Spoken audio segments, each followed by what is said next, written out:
کہ یہ بات تو ٹھیک ہے کہ گھر انسان کی بنیادی ضرورت ہے، اور بنیادی ضرورت اگر کوئی قرضہ بغیر سود کے نہ دے رہا ہو تو شدید بنیادی ضرورت میں مجبوری میں بینک سے قرضہ لینے کی بھی گنجائش ہے، یہ بھی ٹھیک ہے. لیکن یہ کون سی حدیث میں ہے کہ اپنا گھر ہونا بنیادی ضرورت ہے؟ لوگ رینٹ پہ جو رہ رہے ہیں، کرائے پہ رہ رہے ہیں، تو ان کے لیے مورگیج پہ ذاتی گھر خریدنا جائز نہیں ہے. یہ تو آپ نے فرض کر لیا کہ ذاتی گھر کا ہونا. دیکھو اسلام یہ مانتا ہے کہ روڈ پہ گھر انسان کی بیسک ضرورت ہے، لیکن یہ دیوار میری ذاتی ہو، یہ ٹائل میری ہو، یہ لیٹرین میرا ہو، یہ نل کا کیا ہو، یہ میرا کہاں سے آپ کی ضرورت آ گئی؟ یہ کون سی حدیث میں ہے؟ تو میں نے کہا بھائی اگر آپ کرایہ دے سکتے ہو، کرائے کے گھر پہ حلال طریقے سے رہ کے، تو آپ کے لیے مورگیج پہ گھر لینا جائز نہیں ہے. تو ہوس کو ضرورتیں بنایا ہوا ہے. میں کہتا ہوں ٹھیک ہے آپ کے پاس اللہ نے بہت دیا، آپ اپنا گھر خریدو، منع نہیں کر رہے، اسلام منع نہیں کر رہا، لیکن اس کو بیسک ضرورت مت سمجھو. یہ ایسے ہی ہے جیسے اپنی گاڑی ہونا انسان کی بنیادی ضرورت. او بھائی کنوینس کا ہونا تو بنیادی ضرورت ہے. اس زمانے میں آپ کا آفس اگر صدر میں ہے تو پیدل نہیں جا سکتے، ایک ہی دفعہ جاؤ گے، اس کے بعد گھر واپس. اب کوئی کہ پرانے زمانے میں چونکہ اتنے لمبے، جب موسیٰ علیہ السلام یہاں سے دوسرے مدین پیدل چلے گئے تھے، تو تم پٹیل پاڑا پیدل کیوں نہیں جا سکتے اپنے آفس میں؟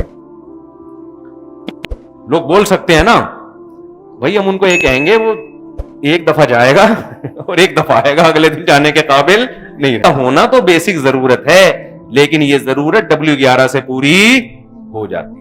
یہ 4K سے 4J سے اگرچہ بہت ڈینجرس، خطرناک، رسکی معاملہ ہے، لیکن اس سے یہ ضرورت پوری بولو نا ہو جاتی ہے. یہ جو حدیث آتی ہے نا، نبی صلی اللہ علیہ وسلم نے فرمایا لو انکم تتوکلون علی اللہ، بڑی پیاری حدیث ہے، بڑا مزہ آتا ہے پڑھنے میں، سننے میں. تشریح میں مزہ نہیں آئے گا، مجھے تو آئے گا، آپ کو سننے میں مزہ نہیں آئے گا تشریح کے. نبی صلی اللہ علیہ وسلم نے فرمایا لو انکم تتوکلون علی اللہ لرزقتم کما ترزق الطیر تغدو خماصا وتروح بطانا. آپ صلی اللہ علیہ وسلم نے فرمایا اگر تم اللہ پہ ایسے توکل کرو جیسے توکل کرنے کا حق ہے. مجھے یاد دلائیے گا، میں 2 فرق بتانے تھے کہ کافر میں اور مسلمان میں فرق کیا ہوتا ہے. اسباب وہ بھی اختیار کرتے ہیں اور اسباب ہم بھی، تو پھر ان میں اور ہم میں فرق کیا؟ ایک میں نے بتا دیا، دوسرا رہ نہ جائے. تو آپ صلی اللہ علیہ وسلم نے فرمایا اگر تم اللہ پہ ایسے توکل کرو جیسے توکل کرنے کا حق ہے، تمہیں ایسے رزق ملے گا جیسے پرندوں کو ملتا ہے. صبح خالی پیٹ نکلتے ہیں اور شام کو بھرے ہوئے پیٹ لوٹتے ہیں. آئی بات سمجھ میں؟ ان کو جیسے ان کی ضرورتیں پوری ہوتی ہیں، تمہاری بھی کیا ہوں گی؟ پوری. لوگ یہ حدیث سن کے بڑے خوش ہو جاتے ہیں، یار اللہ پہ توکل کرنا چاہیے، گاڑی بھی آ جائے گی ہے بھائی، لینڈ کروزر بھی آ جائے گی، کیونکہ حدیث میں آتا ہے. اب پرندے کو تو ضرورت نہیں نا لینڈ کروزر کی، اس لیے اس کا تذکرہ نہیں آ رہا. ہماری تو بنیادی ضرورت لینڈ کروزر بھی ہے، ہماری بنیادی ضرورت 4 شادیاں بھی ہے، ہماری بنیادی ضرورت جو ہے وہ بزنس بھی ہے، اور یہ بھی ہے اور وہ بھی ہے. تو ہم اللہ پہ توکل کریں گے تو ساری چیزیں ہمیں کیا ہو جائیں گی؟ مل جائیں گی. یہ تشریح نہیں ہے. تشریح یہی ہے کہ پرندہ اپنی طبعی لائف پوری کر کے جاتا ہے، اس کی ساری بیسک ضرورتیں بولو پوری ہوتی ہیں، جبکہ نظر نہیں آ رہی ہوتی. نظر نہیں آ رہی. پرندہ جب صبح گھونسلے سے اڑتا ہے، اس کو کتنا باجرہ چاہیے، اس کو تو پوری ایک فیڈ ہے اس کی، اتنے پروٹین چاہیے، اتنا کیلشیم چاہیے. کہیں بھی باجرہ دانہ نظر نہیں آ رہا ہوتا. وہ صبح جاتا ہے، کبھی کہیں کچھ کبھی کہیں کچھ، ہوتے ہوتے جب شام کو آتا ہے نا، اس کا پوٹا طبیعت سے کیا ہوتا ہے؟ بھرا ہوا ہوتا ہے. پھر کیا ہوتا ہے؟ جب پرندہ بالغ ہوتا ہے اور اس کی مادہ بالغ ہوتی ہے تو ان میں ڈیزائرز پیدا ہوتی ہیں. وہ ڈیزائرز بھی اللہ پوری کرنے کا انتظام، بولو نا، نر کے لیے مادہ کا، مادہ کے لیے نر کا انتظام. پیر بھی مل جاتا ہے ان کو، رشتے بھی تلاش کرنے میں استخارے نکالنے کی ضرورت پیش نہیں آتی، تعویذ گنڈوں کی ضرورت، چمونی آپا کی مدد لینے کی ضرورت پیش نہیں آتی. یا مدد لے بھی لیں تو ہو جاتا ہے. یہ جو کمارے چھڑے چھاٹ کہتے ہیں نا ہوتی نہیں ہو, بھائی تمہارے اپنا معیار بہت اونچا ہے. تمہارا اپنا معیار ایسا ہے کہ تم دکان پکوڑوں کی اور باتیں کیا ہے کروڑوں کی. دنیا کو مسافر خانہ سمجھو گے تو ہو جائے گی. سمجھتے ہی نہیں ہو نا تم دنیا کو مسافر خانہ. تو پرندوں کی پیئرنگ کا انتظام بھی کیا ہوتا ہے ہو جاتا ہے. اب ان کی پیئرنگ ہوتی ہے, انڈوں کا ٹائم آتا ہے. اب پرندے کو سوٹیبل جگہ چاہیے. چڑیا اور چڑی کی مثال ہم لے لیتے ہیں. ان کو ایک سوٹیبل جگہ چاہیے جہاں وہ عزت کے ساتھ سانپ سے, چیلوں سے, کووں سے اپنے بچوں کو بچائیں, اور ٹیمپریچر بھی اس جگہ کا صحیح ہو. اتنی شدید گرمی بھی نہ ہو کہ گرمی سے مر جائیں, ایسی ٹھنڈ بھی نہ ہو کہ ٹھنڈ سے ہلاک ہو جائیں. یہ انتظام ہوتا ہے کہ نہیں ہوتا؟ اللہ ماشاءاللہ کہیں اللہ کی مرضی نہ ہو تو ایک الگ بات ہے. نارملی یہ انتظام کیا ہوتا ہے, حالانکہ نظر کچھ بھی نہیں آ رہا. سوال پیدا ہوتا ہے یہ چڑا چڑی بنائیں گے کیسے؟ انہوں نے تو نہ کوئی انجینئرنگ کا کورس کیا, یہ گھونسلہ بنائیں گے کیسے, کہاں بنائیں گے؟ اللہ ان کو جگہ بھی دکھا دیتا ہے اور تنکوں کو جوڑنے کا طریقہ بھی سکھا دیتا.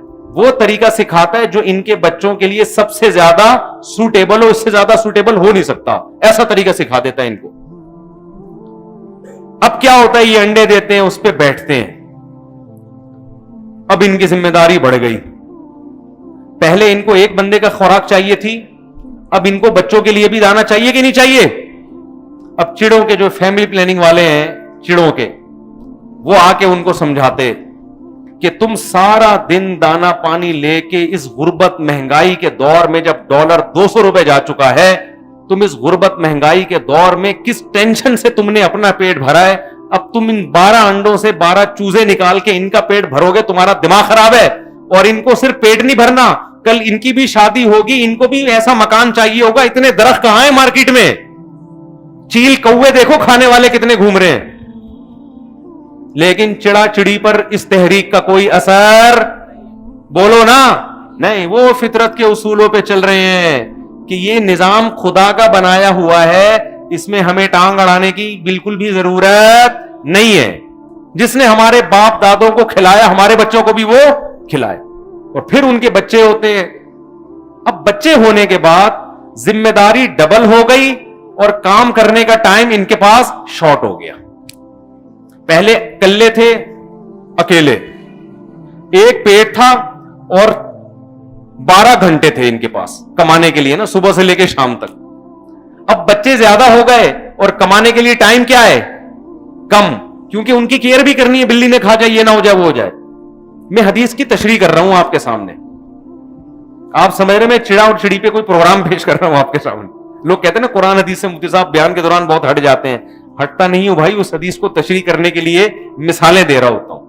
بہت نیچے لوگوں کے کمنٹس آ رہا تھا, یہ تو ایک صاحب نے مجھے کہا آج پورا بیان میں آپ نے 2 آیتیں بھی نہیں پڑھی ہیں, قرآن پہ بیان کیا کرو. میں نے کہا مجھے پورے بیان میں ایک بات بتا دو جو قرآن کے خلاف, یہ حدیث کے خلاف, تو سینس استعمال کیا کریں. تو اب بتاؤ یہ سارا انتظام ہوتا ہے کہ نہیں ہوتا؟